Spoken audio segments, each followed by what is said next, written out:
he's probably going to need more manpower. And to do that, he would have to mobilise again. And the experience of mobilisation back in September 2022 was not a happy one, because nearly 1 million people left the country at that point. And although some of them later returned, it's clear that this war is not popular in society, I think more broadly. And there may be a certain level of indifference to it. Of course, Russian society is quiescent for a whole series of reasons at the moment, including just the level of repression. But the authorities, as far as we can judge, are really concerned about this possible need then to mobilise further. Donald Trump seems happy, though, to continue to sell weapons under this new scheme with the Europeans that can be provided to Ukraine.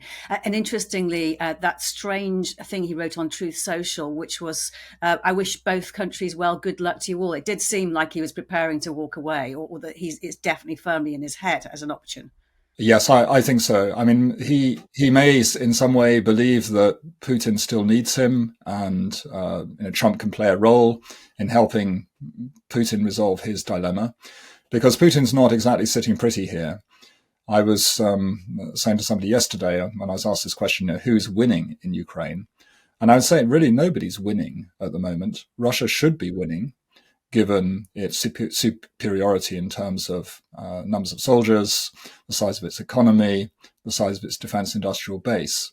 But it simply hasn't been able to bring that pressure to bear so far to the point where Ukraine looks ready to surrender or the front might buckle. They haven't reached that point yet.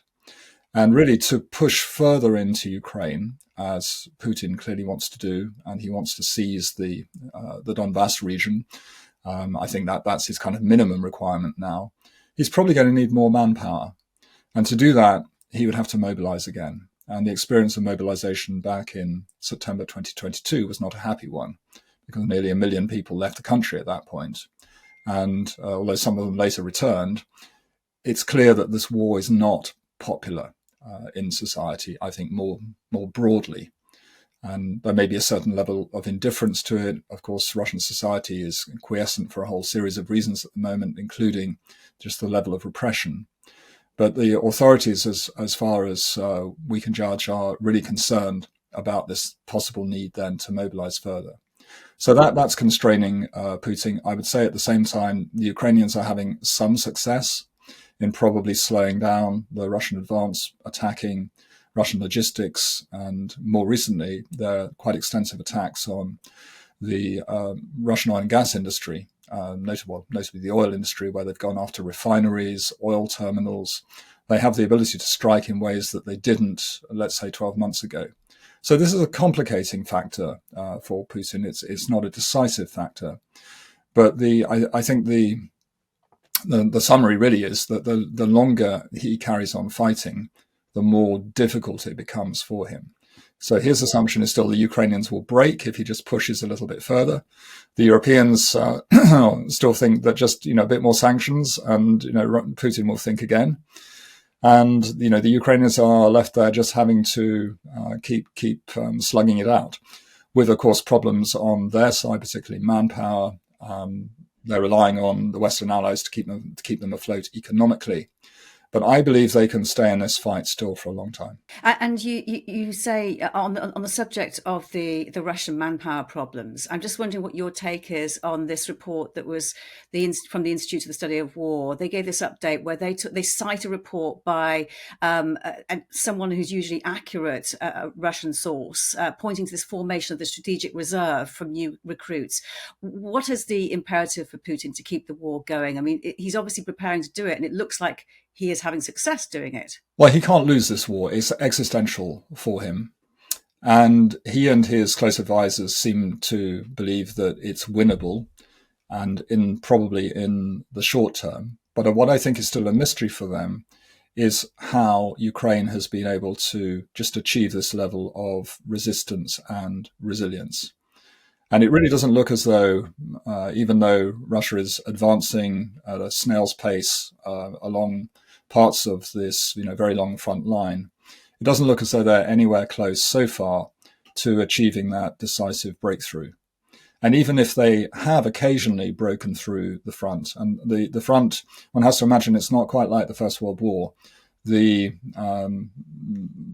aren't trenches in the same way, and certainly not trenches that are manned by lots of soldiers. It's very sparsely populated, and occasionally the Russians have been able to break through and penetrate maybe 10, 12 kilometers into Ukrainian territory. But they haven't been able to consolidate that gain because they don't have the forces behind them to do it. And most recently, where they punched through, the Ukrainians were able to redeploy some of their better units, and they pushed them back completely.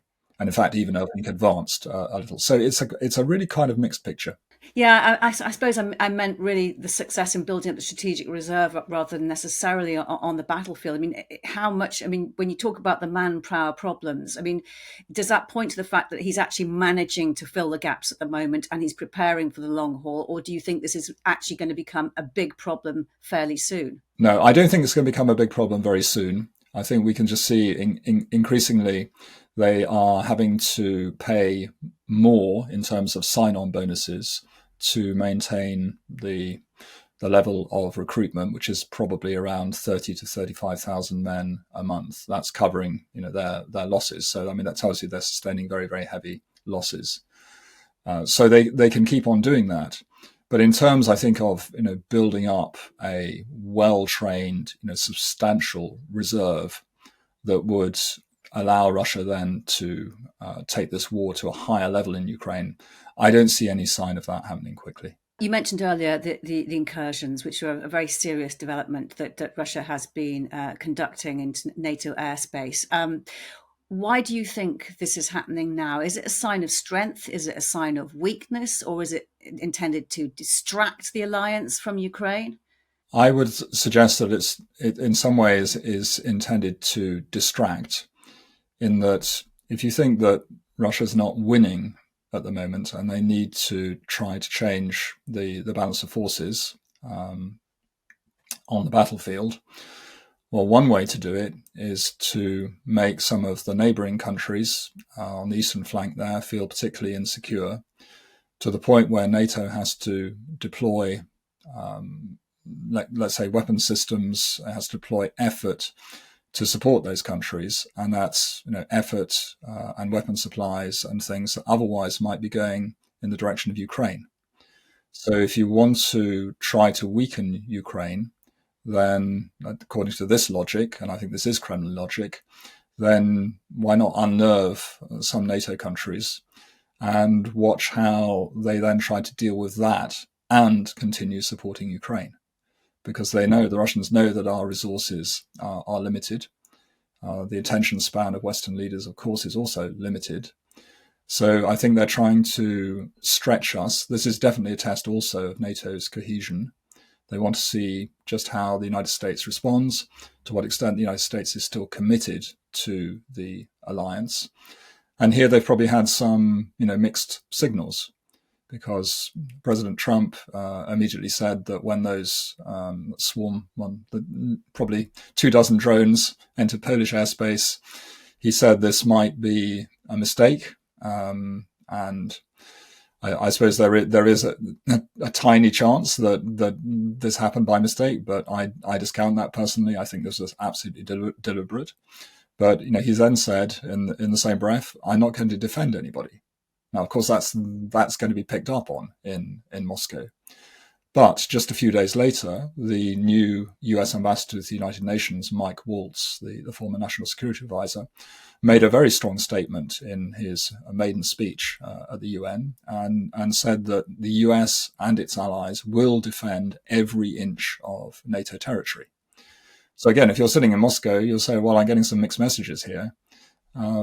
What is the situation really? And probably the Russians would conclude that from Waltz's statement that the US deep state is still there and Trump can't necessarily subdue it. And you add to that the British Foreign Secretary and her Polish counterpart, and then the Polish Prime Minister, all expressing their willingness to shoot down Russian planes that enter NATO airspace in the future. How do you expect Putin to follow on from this? Do you think he's going to try and clarify in his own head what NATO is prepared to do? And if so, what kind of move would potentially be the kind of move that's typical of the playbook? Well, probably to some extent, he's been able to draw a conclusion because the NATO allies convened a couple of times in response to these, Article 4 situations where Poland and Estonia both requested consultations under the Washington Treaty. And NATO, a couple of days ago, issued a statement which, by its standards, I think was quite strong. When it came to its commitment to defend alliance territory. But it still left open how NATO might respond. So it did not say explicitly that NATO will shoot down aircraft that repeatedly violate its airspace after due warnings. So a lot of parallels have been made with what the Turks did in 2015 after Russian aircraft repeatedly violated their airspace. In fact, the Russians were attacking, I believe, forces in the civil war in Syria that were backed by Turkey. So this was a very sensitive issue for Turkey. And President Erdogan, at the time, took this decision that they would shoot down an aircraft if there were further incursions, and they did that. And of course, all hell was set loose for a few weeks, and the Russians imposed draconian economic sanctions on Turkey, and then Erdogan had to really sort of beg for forgiveness. People sort of forget that side of the story.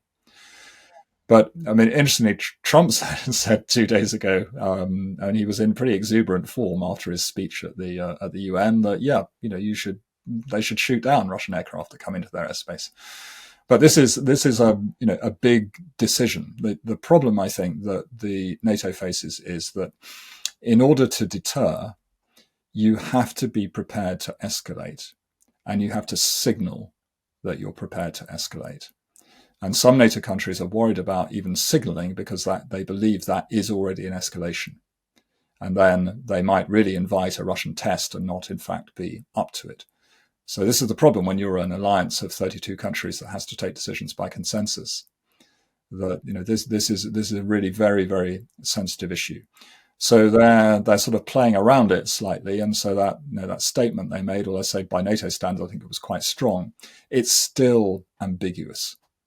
And is there really the ironclad commitment to do what would be necessary and send that signal? You've been watching Frontline for Times Radio with me, Kate Chabot. If you'd like to be the first to get exclusive content, you can sign up for membership with the link below. You can also listen to Times Radio for the latest news or read it on thetimes.com.